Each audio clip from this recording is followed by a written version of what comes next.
আমার নাম পাবেল, বড় বোন আমি আর মা-বাবা আমরা কুমিল্লায় থাকি। আমি ক্লাস 9-এ পড়ি আর বড় বোন তানিয়া কলেজে পড়ে। আজ আমার মনটা খুব খারাপ। আজ মা আমাকে অনেক বকেছে। আমি হয় সামান্য একটা সিনেমা দেখছিলাম যেখানে নায়ক নায়িকাকে বাথরুমে গিয়ে দিচ্ছিল তাই বলে আমাকে এমন বকবে।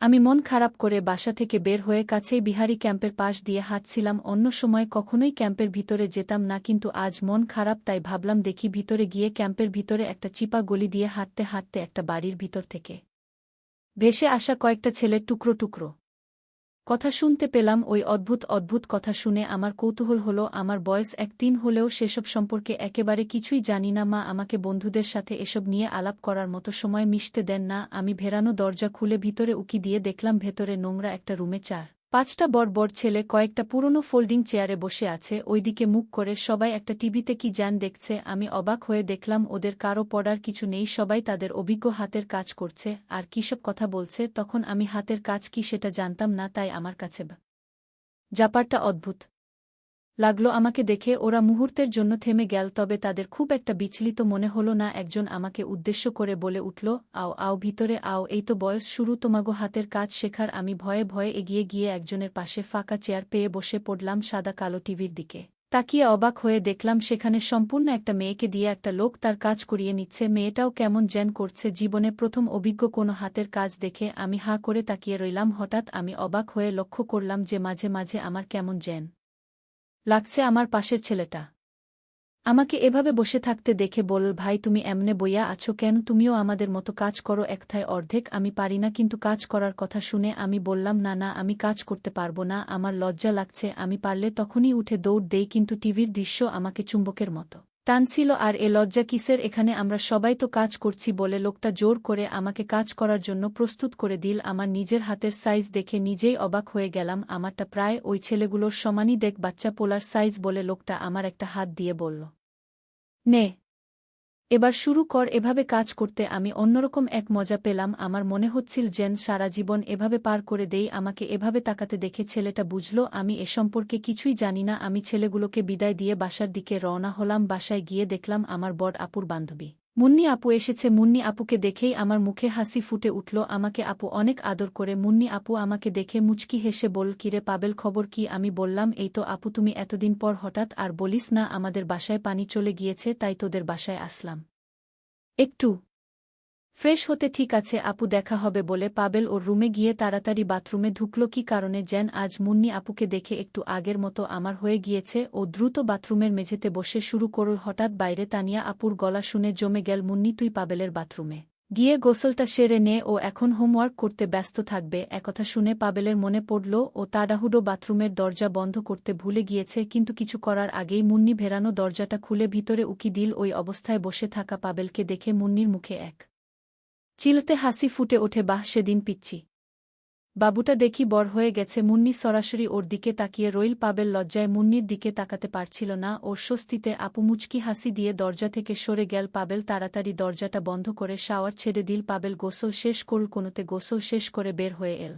মুন্নি ওর বিছানায় বসে অপেক্ষা করছিল ওকে দেখে। ও উঠে দাঁড়াল, তারপর পাবেলের দিকে তাকিয়ে একটা রহস্যময় হাসি দিয়ে বাথরুমে ঢুকে গেল। পাবেল এই হাসির অর্থ বুঝতে না পেরে হতভম্ব হয়ে দাঁড়িয়ে রইল। তারপরের দিন তানিয়া পাবেলকে ডাক দিল, পাবেল এই এদিকে তো। কি হয়েছে আপু? পাবেল তানিয়ার রুমে ঢুকতে ঢুকতে বল, শোন তোর তো আজ স্কুল বন্ধ, এই নোটগুলো নিয়ে একটু তোর মুন্নি আপুর বাসায় দিয়ে আয়। বলে আপু আমার হাতে অনেকগুলো নোট ধরিয়ে দিল। এক্ষুনি হ্যাঁ বলে আপু ওর টেবিলের দিকে ঝুঁকে পড়ে। পাবেল নোটগুলো নিয়ে ওর রুমে গিয়ে কাপড় পরে রেডি হলো। মুন্নি আপুর বাসা কাছেই, ও প্রায় ওখানে গিয়ে মুন্নি আপুর ছোট ভাই সমীরের সাথে খেলাধুলা করে মুন্নিদের বাসায় গিয়ে নক করতেই ও খুলে দিল। পাবেলকে দেখেই মুন্নির মুখ ঝরম করে উঠল। আয় ভিতরে আয় বলে স্বরে মুন্নি পাবেলকে ঢোকার জায়গা করে দেয়। ও ঢুকতেই আপু দরজা বন্ধ করে ওর দিকে তাকালো। পাবেল লক্ষ্য না করে পারল না যে মুন্নি শুধু একটা পাতলা সিল্কের গাউন পরে আছে। ও আপুর হাতে নোটগুলো দিয়ে হাঁ করে মুন্নির দিকে তাকিয়ে থাকল। মুন্নি বুঝতে পেরে মুচকি হেসে বল, কিরে এভাবে কি দেখছিস? পাবেল একথা শুনে পাবেলের সমৃদ্ধ ফিরে এলো। না না কিছু না আপু। ইস তুই এত মিথ্যে বলতে পারিস? কি দেখছিস সেটাও বলতে পারিস না, দুষ্টু ছেলে বলে পাবেলের মাথায় আলতো করে একটা চাটি দিয়ে আপু নোটগুলো নিয়ে ফিরল। কিরে কি খাবি? মুন্নি ওর দিকে ফিরে বলে উঠল, কিছু না আপু, সমী নেই না রে, ও আজ আব্বু আম্মুর সাথে নানু বাড়ি গিয়েছে। আছে আপু আর আবারও ভাবতে লাগলাম আমি কি আপুর সামনে আমার এই ভদ্রতার মুখোশটা ধরে রাখতে পারব, আমি কি নিজেকে কন্ট্রোল করতে পারব, এইসব ভাবতেই আমার খুব ইচ্ছে হলো ওহ আমি কি করব। এমন সময় আপু আমাকে আবার ডাক দিল, আমি গিয়ে দেখলাম আপু বাথরুমে আমার জন্য অপেক্ষা করছে। আমি বাথরুমের ভিতরে গেলাম, আপু সকালের সেই শাড়ি পরেই আছে। আমি বাথরুমের ভিতরে যেতেই আপু কোনো কথা না বলে আমাকে দিল, আমাকে অবাক করে আপু আমার টেনে নামাতে লাগলো। আমি বাধা দিলাম, আপু হেসে বলল, আরে পাবেল তোর সেই লজ্জা এখনো আছে, আমি তোকে কতবার এভাবে দেখেছি। আমি বললাম, আরে আপু আমি তখন তো ছোট ছিলাম, কিন্তু এখন আমি বড় হয়ে গেছি। আপু বলল, আমি জানি আমার ছোট পাবেল এখন বড় হয়ে গেছে, তোর লম্বা লম্বা পা আছে, লম্বা হাত আছে, আর এটাও জানি তোর ছোট বাবু লম্বা হয়ে বড় হয়ে গেছে। আমি আপুর কথা শুনে আর কিছু বলতে পারলাম না, তখন আমার খুব ইচ্ছা হচ্ছিল আপু হেসে বল পাবে লজ্জা বা বিব্রত হবার কিছু নেই, এটা স্বাভাবিক। এরপর আমার শরীরে পানি ঢালতে লাগলো, এরপর আমাকে সাবান মেখে দিল। আপু আমাকে ঘুরে পিছন ফিরে দাঁড়াতে বলল, আমি পিছনে ঘুরে দাঁড়াতেই আপু আমার সাবান মেখে দিল। আপু আবার আমাকে তার দিকে ঘুরতে বলল, হাত সরিয়ে নিতে। আমি হাত সরালাম না।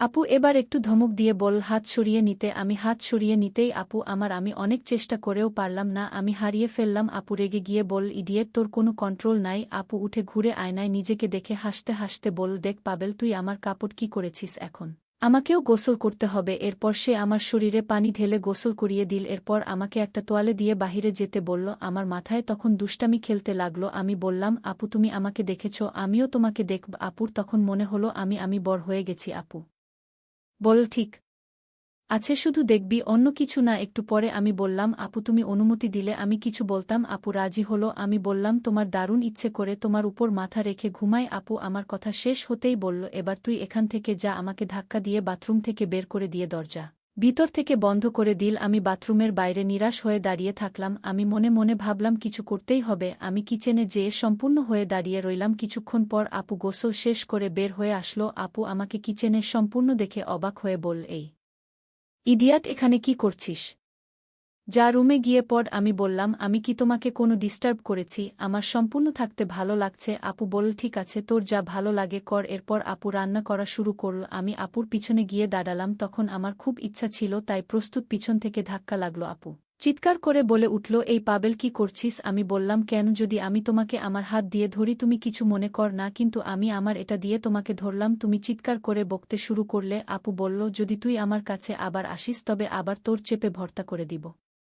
এরপর আপু আবার রান্নায় ব্যস্ত হয়ে গেল। আমি আবার আপুর পিছনে গিয়ে দাঁড়ালাম, তারপর তাকে দেখতে লাগলাম। আপু তাড়াতাড়ি তার ওই ঢেকে দিল। আমি বললাম, শেষ সময় আমাকে দেখালে, তবে এখন লজ্জা পাচ্ছ কেন? আপু বলল, পাবেল দয়া করে এখান থেকে চলে যা, তুই আমাকে পাগল করে দিচ্ছিস, তোর দুলাভাইয়ের কথা মনে পড়ছে, আমি তোর সাথে পারব না, আর তুই এরকম করতে থাকলে আমি আর নিজের উপর কন্ট্রোল রাখতে পারব না, তাই তুই এখান থেকে চলে যা। কিন্তু আমি আপুর কোনো কথা শুনলাম না। কিছুক্ষণ পর রান্নাঘরেই সব কাজ শেষ হলো, তারপর আমরা দুজনে একসাথে বাথরুমে গেলাম। আপু আমাকে পরিষ্কার করে দিল এবং নিজেও পরিষ্কার হলো। তারপর দুপুরের খাওয়া দাওয়া করে ঘুমালাম। তখন থেকে আপুর সাথে আমার সম্পর্ক চলছে, সুযোগ পেলেই আমরা ওই আপু আগের থেকে অনেক বেশি সুন্দর হয়ে উঠেছে। বন্ধুরা, আজকের গল্পটি যদি তোমাদের ভালো লেগে থাকে তাহলে অবশ্যই ভিডিওটিতে লাইক করতে ভুলবে না, আর এরকম নতুন নতুন গল্প পেতে আমাদের সামিয়া ব্লগ চ্যানেলটিকে সাবস্ক্রাইব করে এর পাশে থাকবে।